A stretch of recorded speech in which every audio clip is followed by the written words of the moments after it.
Bonjour à toutes et à tous, c'est Didier, votre astrologue. Vous êtes sur Radio Biarritz et nous allons expliquer beaucoup de choses sur les planètes rétrogrades. Mais avant, bonjour Patrick. Bonjour Didier, il est là. Je viens. Puis je suis accompagné. Bonjour accompagné Léo. de Léo. Salut Léo. Salut, Léo. c'est mon assistant de la semaine. Eh bien c'est formidable, Voilà. Léo qui bienvenue dans cette radio, Et oui, il va veiller au grain un peu. dans l'émission d'astrologie en direct sur Radio Biarritz. Radio Biarritz.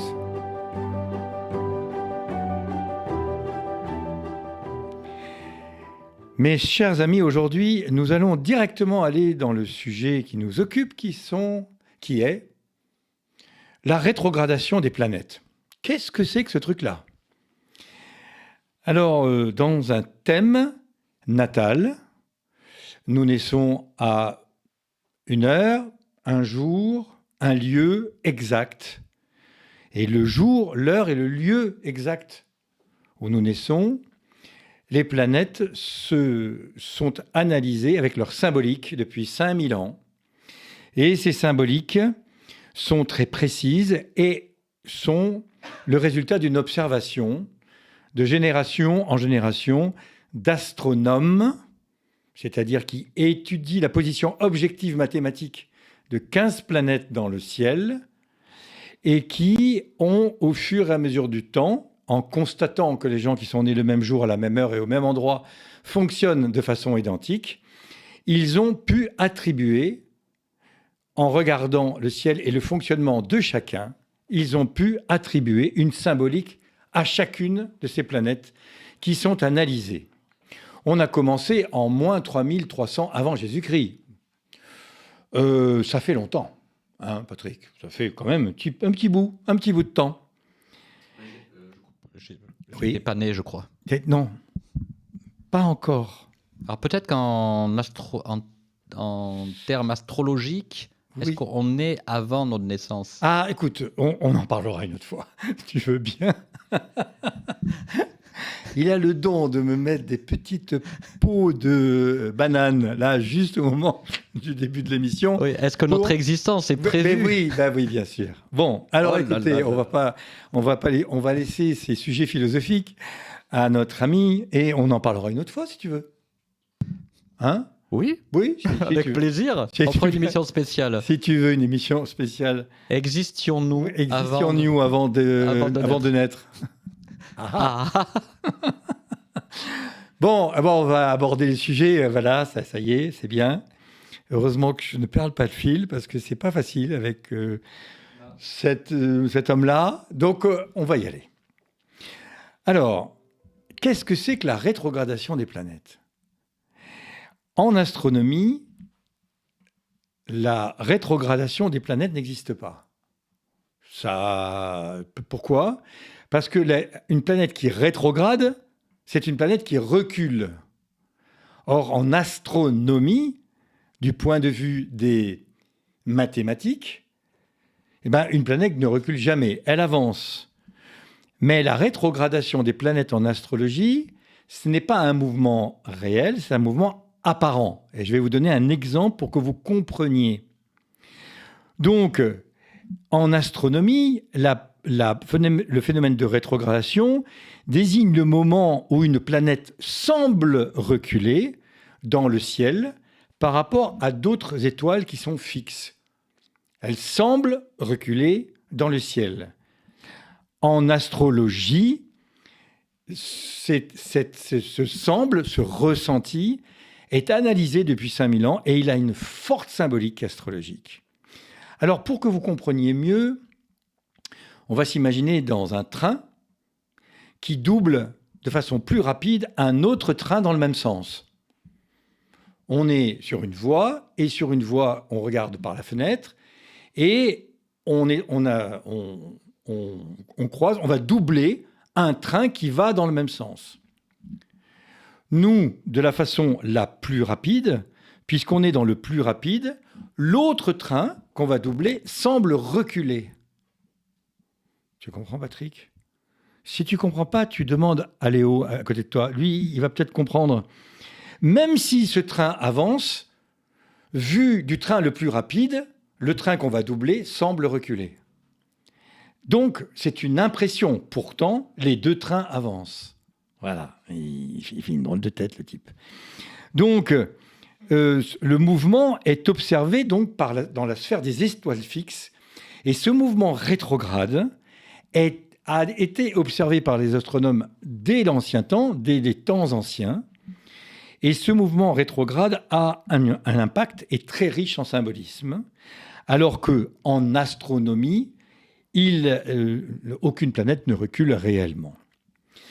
Donc, l'astrologie étant le ressenti que nous apportent ces 15 planètes étudiées à l'arc près, dans les angles mathématiques que ces planètes font dans un thème, on va voir un exemple tout à l'heure, les planètes, de temps en temps, sont soit dans le même sens, on pourrait dire que les planètes orbitent autour du Soleil à des vitesses différentes.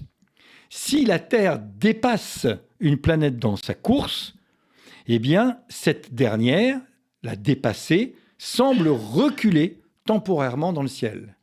C'est ce recul ressenti, ce recul visualisé, qui est observé par les astrologues. Les astrologues en ont fait du symbolisme une philosophie et une observation très exacte, à la fois dans 3 domaines très différents de l'astrologie. Le thème natal de naissance, nous naissons et au moment où nous naissons, nous constatons que les planètes définitivement figées à la minute près, certaines sont rétrogrades, elles vont inclure une interprétation de notre fonctionnement en fonction de cette rétrogradation qui est observée à la naissance. La deuxième vision que nous avons, c'est dans les transits astrologiques. Aujourd'hui, quand nous observons le ciel, les astrologues et les astronomes s'entendent bien pour voir de temps en temps sur les documents mathématiques et astronomiques que nous voyons que certaines planètes rétrogradent par effet visuel. Cette rétrogradation est analysée et nous donnera une exacte impression, une exacte description des cartes que nous avons dans les mains, dans le moment qui nous occupe et non pas dans le moment où nous sommes nés. Voilà. Est-ce que je peux juste rajouter oui, bien sûr. Quelque chose, si je puis me permettre? Bien sûr. En fait, il y a la notion de référentiel. C'est exactement la notion de référentiel. Donc du coup, si je suis dans le train qui va vite et que je me prends comme référentiel moi, oui, et mon siège qui va à la même vitesse que moi, oui, si c'est moi le référentiel, effectivement, je vais voir le train reculer. Eh bien, tu as tout à fait raison, parce qu'en astronomie et en astrologie, les deux sciences s'entendent par rapport à des référentiels. Voilà. Donc, c'est l'observateur qui pilote l'observation et donc l'interprétation. Il a compris. Léo, est-ce que tu as compris, toi? J'ai tout compris. Il a tout compris. Ben voilà. Malgré des mots difficiles, j'ai tout compris. Ben voilà. C'est ça. Bon, c'est simple, il explique bien, Didier. Alors, donc, vous voyez que on va un peu continuer. Je vais continuer. Et je vais vous dire ce qui se passe en ce moment. En ce moment, c'est une période astronomique particulière et visualisée par l'astrologue comme un temps particulier. En effet, des planètes extrêmement puissantes dans un thème astral, tant dans le thème natal que dans les transits astrologiques, ce qui nous arrive aujourd'hui, les planètes étudiées lourdes, appelées lourdes, sont puissantes parce qu'elles sont lentes, sont Saturne, Neptune, Pluton, Uranus et Jupiter. Ces planètes rétrogrades, toutes ensemble, en même temps, cette année, à des périodes un peu différentes l'une par rapport à l'autre, mais dans le temps qui nous occupe, ça va donner la notion de ralentissement général. Et je vais vous expliquer ce que ça peut produire chez chacun d'entre nous dans le ralentissement qui nous occupe depuis le mois de juillet-août et jusqu'au mois de janvier. D'autant plus que, à ces planètes lourdes, vont se rajouter 2 planètes moins lourdes, Jupiter qui est une planète entre les deux, qui va rétrograder dans quelques jours jusqu'au mois de janvier, et surtout Mercure, on en parle beaucoup, tu te souviens, Mercure va devenir rétrograde du 5-6 novembre jusqu'au 25-26 novembre, Mercure étant la symbolique de la communication.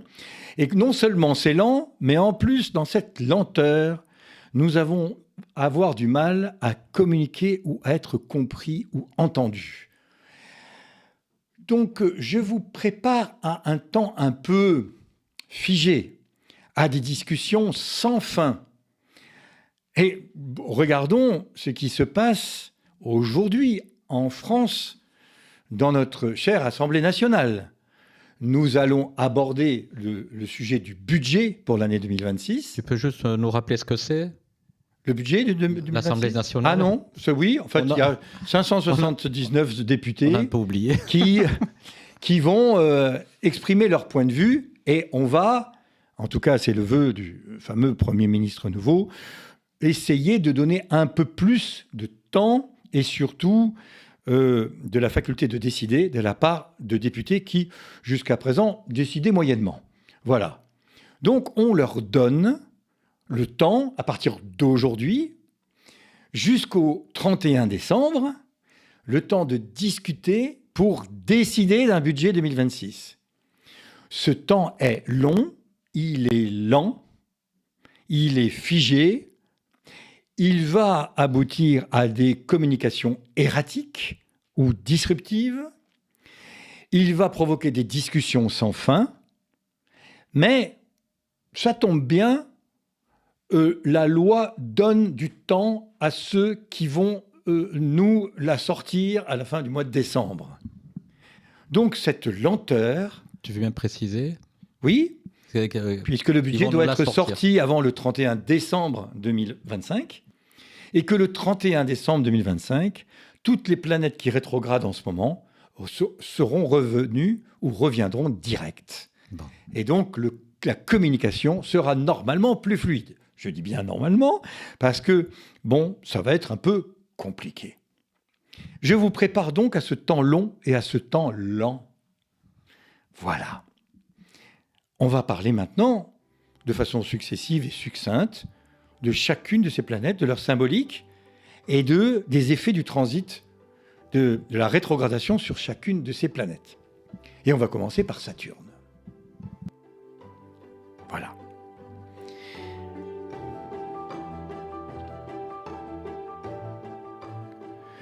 Saturne, c'est la lenteur, c'est la symbolique de la construction lente, du travail acharné, c'est la symbolique de s'accrocher à quelque chose pour obtenir un objectif, dans le labeur. Saturne, c'est représenté par le vieux sage. Voilà. Et Saturne, aujourd'hui, rétrograde dans un signe qui s'appelle le Poisson. Il a commencé sa rétrogradation le 29 juin 2025. Il la termine le 15 novembre 2025.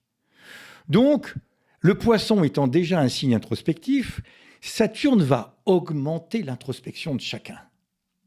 Donc, avis aux amateurs qui veulent tout de suite, y compris hier soir, c'est pas possible. Voilà. Alors, vous avez beau vous accrocher, râler ou vous opposer, vous n'obtiendrez rien. Vous n'obtiendrez rien parce que ce Saturne étant lié aux émotions, à la spiritualité et à l'inconscient, va avoir des effets sur chacun de ces signes. Encore une fois, je précise que dans un thème natal, il y a 15 planètes et il y a 12 signes. Vous faites 15 puissance 12 et vous obtenez un nombre illimité de ces interprétations. Donc il faut être humble et il faut travailler lentement. Simplement, rapidement, si vous êtes Bélier et que Saturne est rétrograde en Poisson, eh bien, on vous demande de prendre la méditation et le travail sur soi comme des outils puissants pour guérir en attendant que Saturne redevienne direct. Si vous êtes Taureau, les objectifs à long terme seront en test. Le Taureau, il a besoin de lenteur et d'ancrage. Donc les obstacles qui surviendront jusqu'au 15 novembre inclus sont nécessairement lents. Donc s'il y a autour de nous des gens qui sont Taureaux, eh bien, on vous aide à construire sur du solide et on vous empêche de construire sur du sable. Et si vous voulez à tout prix construire sur du sable, ben vous allez vous planter.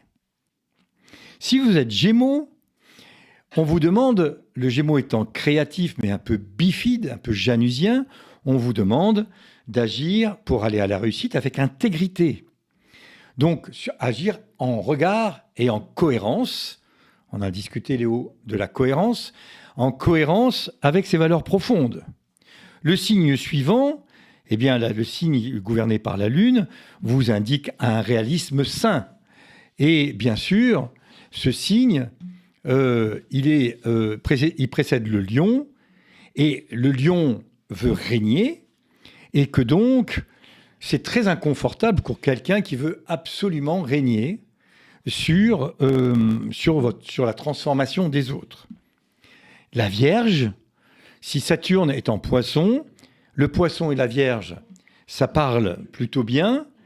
Et donc, la Vierge, les liens solides seront renforcés et les connexions fragiles, on parle du signe de la Vierge, le Soleil en Vierge, pourraient se dissoudre.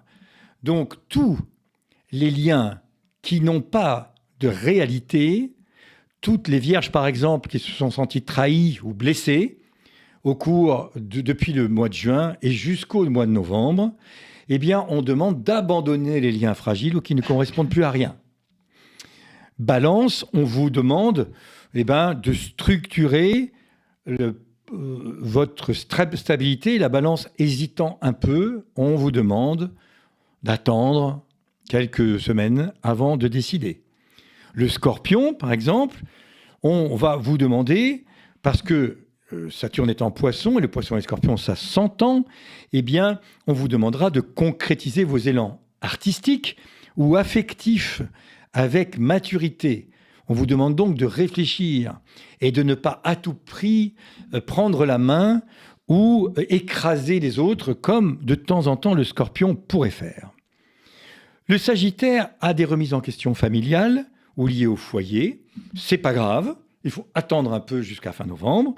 Le Capricorne, eh bien, on vous demande que les apprentissages, si vous êtes dans un apprentissage, dans un stage, par exemple, eh bien, on vous demande que ça va vous structurer et ça vous invite à être plus profond, plus clair et plus responsable pour être plus cohérent entre ce que vous pensez et ce que vous dites.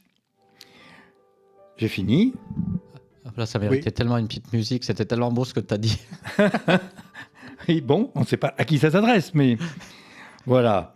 Le Verseau, eh bien, c'est la valeur personnelle et les finances qui vont être un peu mises à mal. On vous demande d'attendre un peu. Et enfin, le Poisson, eh bien, Saturne étant en Poisson, sur le Poisson, eh bien, ça indique la responsabilité, le retrait, le calme et aller plonger dans l'eau parce que le Poisson adore l'eau.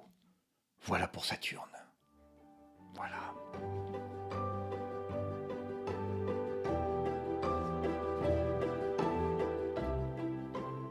On continue. On va parler d'Uranus. On va prendre un exemple après. Et après, vous, si vous avez votre thème, eh ben, vous regarderez votre thème. Si vous ne l'avez pas, eh bien, vous le ferez faire. Si vous voulez, avec qui vous voulez et quand vous voulez. Uranus, c'est la planète de la surprise, de la rapidité, de l'inattendu et de la disruption. Uranus est rétrograde du 7 septembre au 8 novembre et il est rétrograde en Gémeaux. Et du 9 novembre au 4 février, il revient en Taureau, mais il est toujours rétrograde. Donc du 7 septembre au 4 février, il recule. Il recule, donc tout ce qui est rapide, disruptif, qu'on veut tout de suite, maintenant, y compris hier soir, c'est pas possible. Donc, quand Uranus, qui est aujourd'hui en Gémeaux, qui passe en Taureau, va travailler sur le Bélier, on va lui dire attention aux excès, monsieur Bélier. Vous foncez trop, attention à ne pas vous faire mal à vos cornes. Le Taureau, on vous demande de la souplesse, à cultiver la patience. Ça va bien avec Saturne rétrograde. Le Gémeaux aura l'esprit rebelle, sera en tension. On vous demande de vous libérer de vos croyances limitantes et de croire que votre créativité suffit à refaire le monde. Le Cancer a une humeur instable, des objectifs un peu freinés, très émotionnels. Eh ben, on se calme, on passe Noël tranquille, on le prépare et on va le passer avec des gens qu'on aime. Le Lion, eh bien, la créativité sera amplifiée parce que Uranus rétrograde en Gémeaux, et le Gémeaux et le Lion, ça marche très bien, mais on vous demande de la diplomatie. Or, il y a beaucoup de Lions chez les gens qui décident, chez les leaders. On leur demande de la diplomatie. On leur demande de l'intelligence. Nous verrons bien. La Vierge a la critique aiguisée et on lui demande de revoir un peu ses routines qui semblent être rassurantes, mais qui sont un peu enfermantes. La Balance, on ira vers des expériences inédites, voilà, avec des routines qu'il faut intégrer avec plus de flexibilité.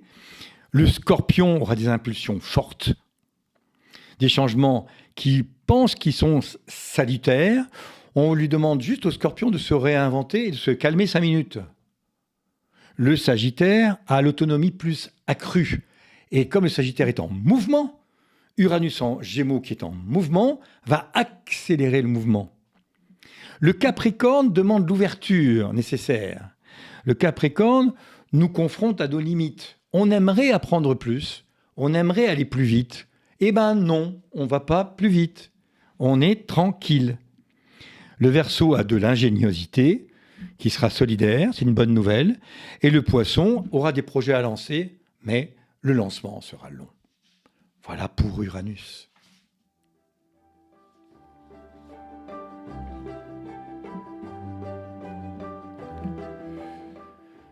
On va terminer par Neptune. Neptune, c'est la planète de la lumière ou de la confusion, suivant la place et la maison dans laquelle elle est placée dans votre thème de naissance.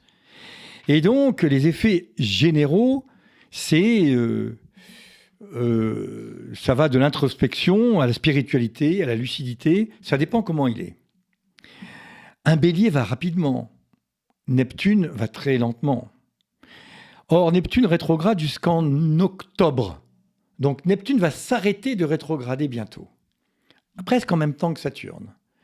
Donc, nous terminons une phase de rétrogradation qui a eu lieu depuis le 4 juillet jusqu'au 22 octobre. Mais à partir du 23, il va toujours rétrograder, mais jusqu'au 10 décembre en Poisson. Bon. Alors maintenant, ça va vous sembler plus simple. Le Taureau qui est lent voit Neptune qui dit revoyez vos valeurs. Le Gémeaux qui est créatif et rapide va dire des révélations peuvent avoir sur vos relations amicales avec des tris entre les connexions authentiques et le reste. Le signe suivant va nous faire repenser à la vocation, alors que le Lion va avoir ses idéaux et sa vision chamboulée. La Vierge, eh bien, les idéaux, le transit nous pousse à faire le ménage dans les relations intimes ou celles que l'on croyait appropriées et qui ne le sont pas. Donc, tous les liens toxiques, flous ou complètement nuls doivent être arrêtés et jetés à la poubelle. La Balance, les partenariats seront en test, alors que le Scorpion doit revoir ses routines avec un Neptune idéaliste et compassionnel. Le Scorpion, oui, il est lent, oui, il est observateur, mais on lui demande de faire attention à ses routines. On termine par le Sagittaire, dont les projets créatifs ou affectifs seront remis en question, parce que Neptune, la lenteur, et Sagittaire, la rapidité, ne vont pas bien ensemble, alors que le Capricorne, vous allez avoir des révélations émotionnelles, et quand par exemple on est en stage, suivez mon regard, on va être brutalement mis vraiment en face de nos émotions par rapport à quelque chose qui va brutalement nous plaire ou nous déplaire. Et donc, ce Capricorne va se libérer de schémas anciens, de ce qu'on lui dit, de faire, et qu'il va faire tout seul. Le Verseau, enfin, communiquera un peu mieux, et le Poisson est au cœur du processus avec une grande sensibilité. Je voulais faire ce thème un peu généraliste pour vous expliquer que chaque planète a une symbolique et que sa rétrogradation en a une autre. Maintenant, pour terminer et illustrer ce que je vais vous dire, on va prendre un thème et, si tu veux bien, mon cher ami Patrick, faire apparaître à l'écran un thème qui va nous donner plus d'explications précises sur les rapports que l'on peut avoir par rapport aux planètes rétrogrades. On va y aller. Est-ce que monsieur le directeur est prêt? On est parti. Vous avez derrière moi, ou à côté de moi, c'est par là, je crois. Voilà. Vous avez un thème de naissance. Les planètes de naissance sont à l'intérieur du thème. Elles sont en noir. Elles sont une quinzaine environ. Elles comprennent aussi 2-3 points mathématiques. Et elles font entre elles, elles sont chacune des planètes placées en signes. Par exemple, le Soleil ici est placé en Gémeaux. Ce Soleil est en maison 10. Soleil, Gémeaux, maison 10. Rapidement, ça veut dire que cet homme, puisque c'est un homme, a dans son destin un rayonnement attendu dans le destin et dans la vie professionnelle associé à la communication, Mercure, et qui fait de bons aspects avec la communication, avec Saturne la responsabilité, la Lune la sensibilité et Mars l'action. Cet homme, voilà, a son ascendant ici en Vierge, c'est-à-dire qu'il apparaît comme quelqu'un de méticuleux, de méthodique, au service des gens, dans le secteur de la santé, la Vierge. Et cet ascendant Vierge, qui est gouverné, on en parlera, on en a déjà parlé, par Mercure, confirme que la communication est au centre de son destin professionnel, puisque Mercure est dans la maison 10, et qu'à la maison 10, c'est le destin professionnel à côté de son Soleil. Cet homme va être cohérent, et je vous donne l'indication, je ne vous donnerai évidemment pas à qui c'est, mais cet homme est dans la santé, il est dans la méticulosité, il est dans l'action précise, et il a un objectif pour soigner les gens de façon constructive et dans le long terme. Donc ça correspond bien à ce qu'on lui a donné dans son sac à dos à la naissance. Eh oui. La Lune, ici, est en Balance. Ça lui donne une émotion compassionnelle avec un équilibre, la recherche de la paix, de l'harmonie, de la sensibilité en maison 2, qui correspond à la valeur de soi et qui fait un être authentique où on voit son émotion et où on voit qu'il fait ça avec amour. Il ne peut pas travailler s'il n'aime pas ce qu'il fait. Bon, j'arrête sur le thème natal. On va regarder les transits. Ce sont les petites planètes en vert qui sont à l'extérieur du cercle. On a vu Saturne qui est là,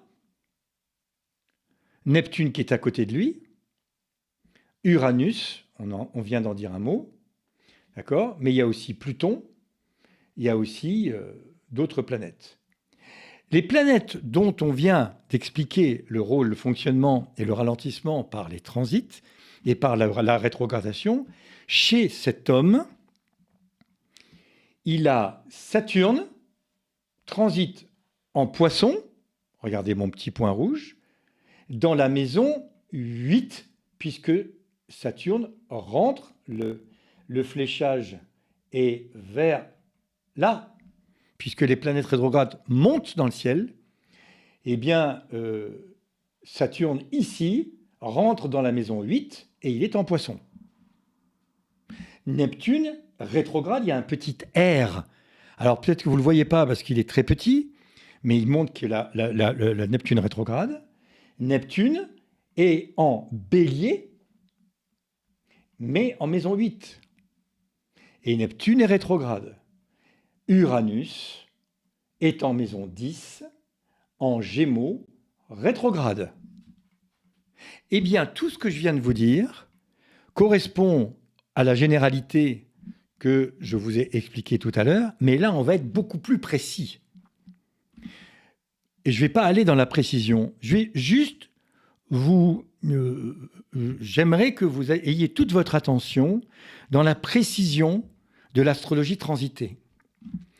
Ici, nous avons un Saturne ici en maison 8, ici en Poisson.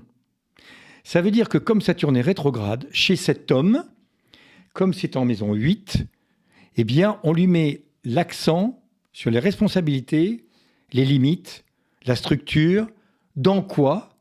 Dans la nécessité de clarifier ses engagements, maison 8, dans ses engagements intimes, maison 8, et de clarifier le financier, l'argent qui ne vient pas de son travail. Si dans les 3 ans à venir, Saturne rétrograde, qui va mettre 3 ans à franchir toute cette maison 8, eh bien, lui apporte la chance de recevoir de l'argent qui ne vient pas de son travail, on lui demandera d'être extrêmement réaliste dans la gestion de cet argent, ou si quelqu'un arrivait autour de lui à décéder ou à lui transmettre de son vivant quelque chose, de faire très attention à ce qu'il va faire. Parce que Saturne, c'est la responsabilité et c'est le labeur. Vous voyez que là, j'ai fléché Saturne en Poisson, maison 8, rétrograde. Donc, j'ai voulu apporter de la précision. Elle est mathématique. Parce que quand Saturne redeviendra direct, il va passer en bélier. Et la signification ne sera pas la même. Donc, on parle bien des transits d'aujourd'hui. Des cartes, qu'est-ce que sont les transits ? Je le rappelle pour Léo, ce sont les cartes que chacun a dans ses mains et que l'astrologue décrit, à charge pour lui de jouer les cartes ou pas. Il n'y a pas de déterminisme en astrologie. Nous sommes libres dans les limites de notre thème astral. Et il faut exercer la liberté dans les limites de notre thème astral. C'est la liberté dans les limitations. Ah, c'est beau. Qu'est-ce que t'en penses, Léo ? Ouais, je suis du même avis. Il est du même avis. Que qui ? Que toi. Ah, merci. C'est bien. Alors, vous voyez... C'est un joli mot, le thème astral. Ouais. Oui, c'est vrai. Alors, on va parler de Neptune, là, chez lui. Neptune est rétrograde, en maison 8, mais ce que je n'ai pas dessiné, c'est que ce Neptune va faire une opposition, je vous marque le trait en rouge, une opposition Neptune transit avec Mars natal. Là. Neptune en transit, maison 8, opposé Mars natal, maison 2, va indiquer qu'il y a une tension chez cet homme entre le désir d'action, Mars maison 2, et la retenue et le lâcher-prise pour obtenir des résultats. Chaque fois que cet homme voudra obtenir des résultats trop vite, quelque chose l'arrêtera. Donc, quel est le conseil de l'astrologue ? Calmez-vous 5 minutes, allez prendre un bain, profitez-en, posez les jalons de vos projets, posez-les et attendez peut-être un peu de temps pour que la maturation de ce projet se fasse jour et que donc, derrière, vous aurez, à partir de fin janvier, début février, toute la latitude pour mettre ce projet en route. Vous voyez ? Ça, c'est Neptune. Je vais enfin vous donner un autre à travers cet exemple. Uranus est ici, là. Il est donc conjoint, je vous efface tout ça, il est conjoint au milieu du ciel, ça a une signification, et il est opposé, regardez, je vous fais le trait, à Uranus natal ici. eh bien, cette opposition par rapport à sa planète à la naissance, par rapport à Uranus qui transite aujourd'hui, va lui indiquer, dans la maison 4, vous voyez qu'Uranus est en maison 4, alors que Uranus transite est en maison 10, son destin, et on lui demande de se libérer d'anciens schémas familiaux. La maison 4, c'est la famille, qui a probablement été un peu disruptive à la naissance, ici, et on lui demande de travailler son destin pour faire le tri et l'archivage de ce qu'il a appris dans son enfance pour qu'il en reste quelque chose de construit. Voilà. Musique.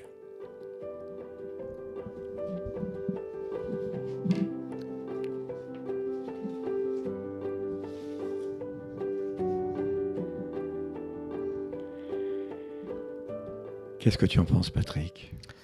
Mais écoute, j'en reste quoi? Ah oui? Il est quoi?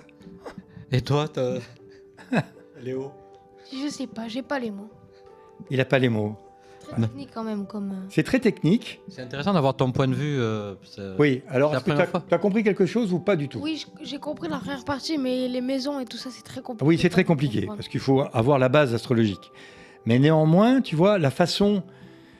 je suis très content que tu sois là, parce que à ton âge, c'est bien d'entendre que l'astrologie, c'est un instrument technique extrêmement précis, qui parle de psychologie, de notre fonctionnement. Et je suis ravi qu'il y ait un adolescent en passe de devenir adulte et qui en tout cas, a trouvé de l'intérêt, parce que c'est ça, je crois. Oui, c'est très intéressant, mais très difficile à comprendre. C'est difficile à comprendre. Donc, puisque, et c'est là qu'on va dire que Radio Biarritz est en podcast sur YouTube. Tout à fait. Et oui, On donc peut vous écouter, pouvez revoir voilà, à l'envie à l'envie toutes les émissions de Didier qui nous expliquent tout ce qu'on doit savoir pour comprendre et lire nos thèmes astro qui sont, et on l'a bien compris, uniquement des cartes comme des cartes Michelin. Exactement. Dans lequel on a tout notre parcours, des chemins qu'on peut prendre. Avec la liberté, on nous a donné un sac à dos avec des choses remplies, il faut les trouver, Voilà. il faut les intégrer et il faut s'en servir pour expanser, élargir notre chemin de conscience et notre libre arbitre. Parce que n'oubliez pas que derrière tout ça, il y a le libre arbitre. Ah, c'est beau. Ah, c'est beau. Tu vois, du coup, je voulais te poser une question, mais Oui, vas-y.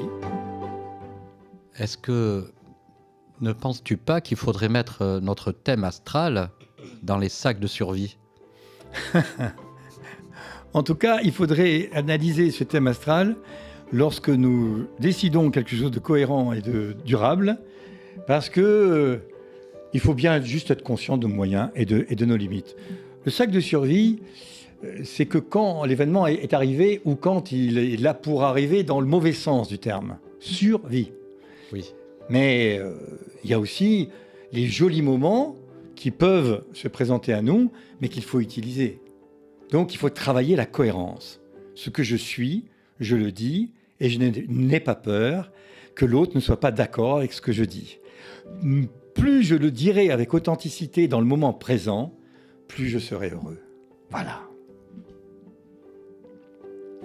Avec authenticité, Eh oui. fun.